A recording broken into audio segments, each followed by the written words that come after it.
आपको लग रहा होगा कि कांग्रेस की हार हुई है। मैं कांग्रेस की हार नहीं समझता। यह हार हुई है देश में बेरोजगारी के मुद्दे की, यह हार हुई है देश में महंगाई के मुद्दे की। अच्छा, मोदी जी कैसे लगते हैं? बिल्कुल बकवास, बकवास, बिल्कुल बकवास। जनता कंफ्यूज है कि कांग्रेस को जीत की बधाई दे या हार का आश्वासन। जनता तो पिछले 9 सालों से कंफ्यूज है, ठीक है। और कहते हैं ना कि वो जर्मनी का इतिहास तो पढ़ा होगा कि जर्मनी को बर्बाद करने में सिर्फ हिटलर का योगदान नहीं था, वहाँ की आवाम का भी था, ठीक है। उन बहुसंख्यक लोगों का भी था जो हिटलर को सही मानते थे। आपको लग रहा होगा कि कांग्रेस की हार हुई है। मैं कांग्रेस की हार नहीं समझता। यह हार हुई है देश में बेरोजगारी के मुद्दे की, यह हार हुई है देश में महंगाई के मुद्दे की, यह हार हुई है देश में उन लाखों करोड़ों बेरोजगार युवाओं की कि जो उम्मीद कर रहे थे कि शायद सरकार बदलेगी, शायद सरकार को झटका लगेगा और शायद सरकार कुछ सोचेगी। तो सारे कांग्रेसी काबिल है, जो पक्ष में वो काबिल नहीं है। जो राजस्थान में, मध्य प्रदेश में जिता दिया, छत्तीसगढ़ में जिता दिया, सारे बेवकूफ है। नहीं नहीं, आप समझे नहीं मेरे भाव को। सबसे ज्यादा वैकेंसी जो होती है वो भारतीय सेना में होती है। नंबर 2 की वैकेंसी जो होती है वो भारतीय रेलवे में होती है। जो सबसे ज्यादा वैकेंसी वाला डिपार्टमेंट था वो सेंट्रल गवर्नमेंट के अधीन आता है। और शायद इन चुनाव के जरिए से, इन 4-5 राज्यों के चुनाव के जरिए से एक संदेश जाता है सेंट्रल गवर्नमेंट को कि बेटा अब रोजगार की बात करो, सरकारों अब रोजगार की बात करो, महंगाई की बात करो, ठीक है। केंद्र सरकार के लिए संदेश था ये। कांग्रेस बेहतर नहीं है, लेकिन हर पार्टी का मतलब परिवर्तन होना चाहिए और परिवर्तन हुआ भी है। लेकिन जब मध्य प्रदेश जैसे राज्य में परिवर्तन नहीं होता तब सोचना पड़ता है कि ये देश बेरोजगारी के मुद्दे पे वोट दे रहा है या हिंदू मुसलमान पे वोट दे रहा है। जनता किस पे वोट दिया? बीजेपी को क्यों लाई है 3 स्टेट में? बता तो रहा हूँ कि भैया हिटलर जो जर्मनी बर्बाद हुआ उसमें अकेले हिटलर का योगदान नहीं था। हिटलर बर्बाद करने के लिए 50% जिम्मेदार था, तो वहाँ की जनता भी 50% जिम्मेदार थी। देश की आधी से ज्यादा आबादी आज के डेट में बीजेपी के पक्ष में है। रिपोर्ट उठा के देख लीजिए 3 स्टेट जीतने के बाद। अनएजुकेटेड इंडेक्स देखिए पहले, कितने पढ़े लिखे लोग हैं। आप एजुकेटेड हैं? हाँ एजुकेटेड हूँ। मध्य प्रदेश की सारी जनता बेवकूफ है? नहीं, मैंने राजस्थान की बेवकूफ, मैंने ये नहीं कहा। छत्तीसगढ़ की बेवकूफ, मैंने ये नहीं कहा। मैंने ये नहीं कहा। अभी क्या है सर, गठबंधन की सरकार है। अभी गठबंधन की सरकार है, देखते रहना सब। मुझे ये जवाब दे दीजिए, देश की आधी से ज्यादा आबादी बीजेपी के साथ है, पढ़े स्टेट जीतने हैं, पढ़े लिखे कितने हैं? देश की आधी आबादी बेवकूफ है। पढ़े लिखे कितने हैं? बेवकूफ है। एक बात बताओ, राजस्थान में कितने एजुकेटेड है? राजस्थान में कितने एजुकेटेड? राजस्थान की जनता ने बीजेपी, कितने एमपी में एजुकेटेड है? कांग्रेस आसपास भी है। केरल में बनी सरकार, कभी केरल में बनी, तेलंगाना में बनी, कभी केरल में बनी, तेलंगाना में बनी। उनका एजुकेटेड सिस्टम उठा के देख लो पहले कि कैसा सिस्टम है। किसी को कहीं पर ब्लेम नहीं करते। उत्तर प्रदेश में सुनिए इस साल में उत्तर प्रदेश में सबसे ज्यादा IAS IPS निकला है उत्तर प्रदेश से। तो यहाँ बीजेपी की सरकार है। निकलता तो बिहार में भी है। यानी बीजेपी का जहाँ जिधर पक्ष है उधर शिक्षा नहीं है।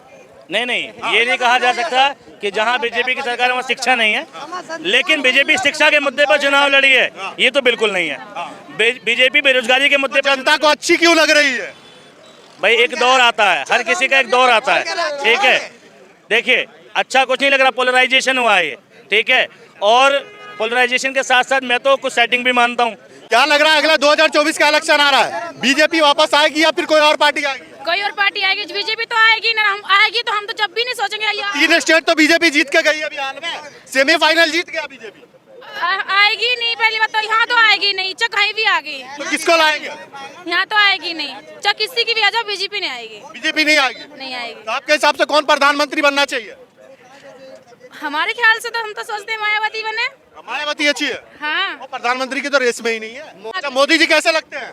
बिल्कुल बकवास, बकवास। राहुल गांधी। चचा कांग्रेस सेमीफाइनल खेल रही थी और सेमीफाइनल में बाहर हो गई। ऐसा है कि अभी जो देश की स्थिति चल रही है तो उस देश की स्थिति को देख करके सिर्फ एक सीन याद आ रही है। बोलिए। वो सीन याद आ रही है कि भाई हमें ये चीज जीतना है और चाहे जैसे जीतना है। जब दिमाग इस पे डिपेंड होगा किसी इंसान का कि हमें ये चीज करना है और जैसे मर्जी वैसे करना है, चाहे साम दाम दंड भेद, हमें कोई नीत अपनानी। तो ये किसने किया? अब आप समझ लो। अब बीजेपी को टारगेट कर रहा है। नहीं तो? हम क्या कर रहे हैं कि सरकार में जो भी हमें किसी पार्टी सरकार में जो भी है, चलिए सरकार में जो भी है, सरकार को अपनी नीतियाँ जो नीतियाँ हैं वो नीतियों को साफ और सुथरी रखनी चाहिए।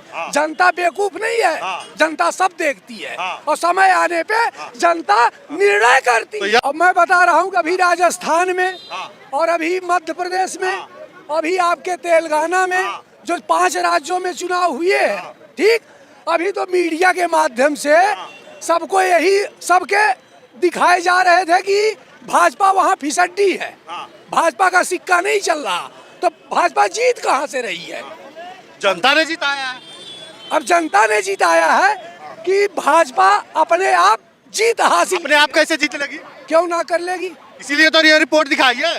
पढ़िए ना जरा लोगों के सामने। सरकार अच्छा करेगी, सरकार वही आएगी। जरा पढ़िए ना, जरा जोर से पढ़िए। अच्छा, जरा सुनने में आए। सुनिए, भाई साहब ने कहा जो सरकार अच्छा करेगी सरकार वही आएगी, सही बात है, इन्होंने बोला। लेकिन हम आपको मीडिया के माध्यम से एक चीज पूरे देश को बता देना चाहते हैं, कभी कभी मार्केट में ये तो स्वाभाविक है कि अच्छी मुद्रा बुरी मुद्रा को चलन के बाहर कर देती है, लेकिन कभी कभी मार्केट में बुरी मुद्रा भी अच्छी मुद्रा को चलन के बाहर कर देती है। अंकल ये मुद्रा नहीं है, पब्लिक क्या बोल रही है? ये सुन लीजिए, किसकी मजाल है कि जो छेड़ दे हम दिलेरों को और कभी उल्फत में घेर लेते हैं कुत्ते भी शेरों को। भैया आप बीजेपी का पक्ष रख रहे हैं, एक तो कांग्रेस वाले भाग गए और चचा है कांग्रेस के समर्थन में, चचा गोल गोल घुमा रहे हैं 2 मिनट से। अब ये जो बता रहे हैं कि वो मुसीबत में तो घेर लेते हैं कुत्ते भी शेरों को, तो पता नहीं कब इनको ये लगा है। जब से बीजेपी सत्ता में आई है तब से हर बार उनको अच्छा मैंडेट मिल रहा है, हर जगह अच्छा वोट प्रतिशत बढ़ रहा है। उन्होंने कोई भी खोखले वादे नहीं किए। जो कांग्रेस करती है, 72,000 लोगों को पसंद नहीं आया, 6,000 में मैंडेट दिया बीजेपी को। क्यों? पूछिए क्यों दिया? चचा एक बात बताइए, अच्छा कर रही है इसलिए तो जा रही है पब्लिक उनके पास। में मैंडेट देती है, 72,000 पसंद नहीं आते, तो 6,000 में मैंडेट दे रही है। रेवड़ी आपकी पसंद नहीं आई और कह रहे हो कि उल्फत में तो घेर लेते हैं कुत्ते भी शेरों को। अब सुन लीजिए हमारी बात कि जो मतलब प्रचार आते हैं टीवियों पे, प्रचार आते हैं, अगर आपका प्रोडक्ट अच्छा है, आपका ब्रांड अच्छा है, आप बढ़िया क्वालिटी का माल सप्लाई कर रहे हैं, तो प्रचार करने की जरूरत क्या है? क्या जरूरत है? जरूरत तो प्रचार कोई नहीं करा, करता नहीं है। सुन लीजिए, उत्तर दे। कौन सा ब्रांड है जो प्रचार सुन नहीं लीजिए, करता? वो हम कह रहे हैं तो प्रचार उसको करने की क्या? कांग्रेस अच्छी है तो काय को प्रचार अगर करती हो? सुन, राहुल गांधी काय को पूरे देश का सुन चक्कर लीजिए, काट रहे हैं? अगर आप विख्यात हैं, अगर आप विख्यात हैं तो अपना प्रचार करने की कोई जरूरत नहीं। आपके पास कुछ बोलने को बचा है? सुन लीजिए, गोल गोल क्या घुमा रहे हैं? नहीं, हम बता रहे हैं कि आप जैसे हम बता रहे हैं कि जैसे भाई जनता हमें नहीं चयन कर रही, जनता हमें लाइक नहीं कर रही, तो इसके 2 कारण हैं। क्या कि एक तो भाई जनता हमें लाइक नहीं कर रही और दूसरा कारण है हमें जनता को गुमराह करके और लाइक करने दिया नहीं जा रहा। तो बार बार जो बोल रहा हूँ ये रिपोर्ट पढ़िए भैया, ये बोल रहा नहीं गुमराह किया जा रहा है, बोल रहा है। अभी इन्होंने बताया कि जनता को गुमराह नहीं किया जा सकता, जनता सब जानती है, जनता सब जानती है। तो जनता को गुमराह, एक आदमी को गुमराह कर सकते हैं आप, 50 आदमी को गुमराह कर सकते हैं, 1,00,000 2 लाख आदमियों को गुमराह कर सकते हैं, लेकिन पूरी ऑल ओवर इंडिया को गुमराह आप नहीं कर सकते।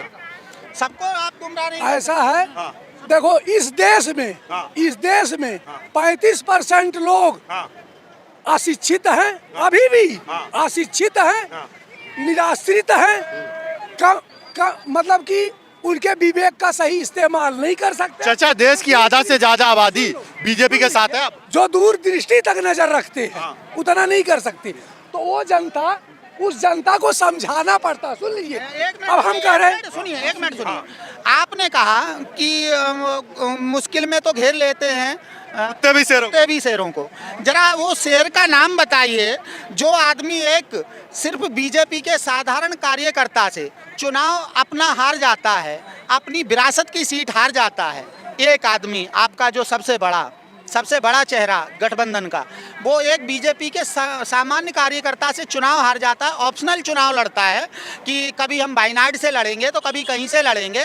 स्मृति ईरानी 2 जगह से चुनाव नहीं लड़ती, एक ही जगह से चुनाव लड़ती हैं, डंके की चोट पे कहती हैं कि चाहे प्रियंका गांधी आएँ, चाहे राहुल गांधी आएँ, चाहे सोनिया गांधी आएँ, हम यहीं खड़े हैं, यहीं से लड़ेंगे और यहीं से हराएंगे। अमेठी से सुन लो, अमेठी से सुन लो, हराएंगे। अमेठी से स्मृति ईरानी अब की सांसद है, हाँ पूरा देश जानता है, ठीक है। और मैं खुले मंच से ये चैलेंज करता हूँ, स्मृति ईरानी को अब की अमेठी से लड़ा दो, अगर भाजपा की सीट निकल जाए तो सारी सजा भुगतने के लिए। चाचा कहाँ घूम रहे हैं आप? सुनिए, स्मृति ईरानी ने, सुनिए, कौन सी दुनिया में आप? अरे राहुल गांधी दो जगह से चुनाव लड़ रहे हैं, आप बोल रहे स्मृति ईरानी को? स्मृति ईरानी पे इन्होंने बोला, हाँ, स्मृति ईरानी, राहुल गांधी को खुद पे भरोसा नहीं है, स्मृति ईरानी की तो बात नहीं। राहुल गांधी को हम जो करें ना, राहुल गांधी को आप राष्ट्रीय लेवल का अगला नेता है, कहीं से खड़ा करा दो, सीट उसके निकलेगी। अमेठी से क्यों नहीं निकली? अमेठी से क्यों नहीं निकली? और दोबारा से भी स्मृति ईरानी ने ये चैलेंज किया है कि चाहे प्रियंका गांधी आए, चाहे सोनिया गांधी आए, चाहे राहुल गांधी आए, हम यहीं पे खड़े हैं। वो 2 जगह से चुनाव लड़े, एक साधारण कार्यकर्ता है वो कोई शीर्ष कार्यकर्ता नहीं है बीजेपी की, ये भी बता रहा हूँ। अगर मोदी को टक्कर देनी है तो कोई मोदी के सामने आए, उसे भी अपना सीना 56 इंच का करना पड़ेगा। उसे 56 इंच का सीना करना पड़ेगा। वो एक अभी साधारण कार्यकर्ता मोदी है। इतने टाइम से है, 70 साल से कांग्रेस ने राज करा देश पे, ठीक है। आज उन्हें ऐसी नौबत क्या पड़ रही है जब से गठबंधन हुआ है, कभी ये कर रहे हैं, कभी उससे कर रहे हैं, कभी उससे। आज आप बच्चे की जुबान से बोल लो, सिर्फ मोदी ही बोलेगा, मोदी, क्योंकि मोदी सबकी पसंद है। हाँ, मोदी अच्छा कर रहा है। हाँ, वो अच्छा कर रहा है तो लोग पहले जानते हैं, अच्छा। हमारा इनसे सवाल है, पूरी दुनिया में 3 इंसान का, सिर्फ 3 ही इंसान का नाम होता है, एक कुख्यात, एक विख्यात और एक प्रख्यात। ये जरा बता दे मोदी किस किस्म के हैं, ये बता दे। आप इसमें छोड़िए, जनता ने मोदी को चुन लिया, हम खाली नहीं, किस वो क्यों बताए? नहीं, जनता बता दी ना। नहीं, हम क्या करें? राजस्थान की जनता, हमारा भाई साहब से ये सवाल है, छत्तीसगढ़ की जनता से पूछिए। सुनिए, बच्चे की जुबान से सुन लीजिए भाई साहब, हमारा भाई साहब से खाली एक है सवाल है कि कुख्यात, प्रख्यात या विख्यात। चाचा आज आप बहुत गोल घुमा रहे नहीं, ना सुनिए, बहुत गोल गोल नहीं घुमा रहा हूँ। आपको है ही नहीं कुछ बोलने को। आप ये बता दे कि मोदी जी इन तीनों कैटेगरी में से आपके पास कुछ है बोलने को? ये बता दे। इनका काट है कुछ आपको बात? भाई इनका अब ये मुझे नहीं समझ में आता कौन सी भाषा बोल रहे हैं। मोदी जी पूरे देश के चहेते लोग हैं, चहेते आदमी हैं, अच्छा काम कर रहे हैं, भारत विश्व गुरु बन रहा है। बोलो विख्यात है या प्रख्यात सुनिए है? सुनिए विख्यात है? सुनिए, बोलो कुछ भी है। भारत विश्व गुरु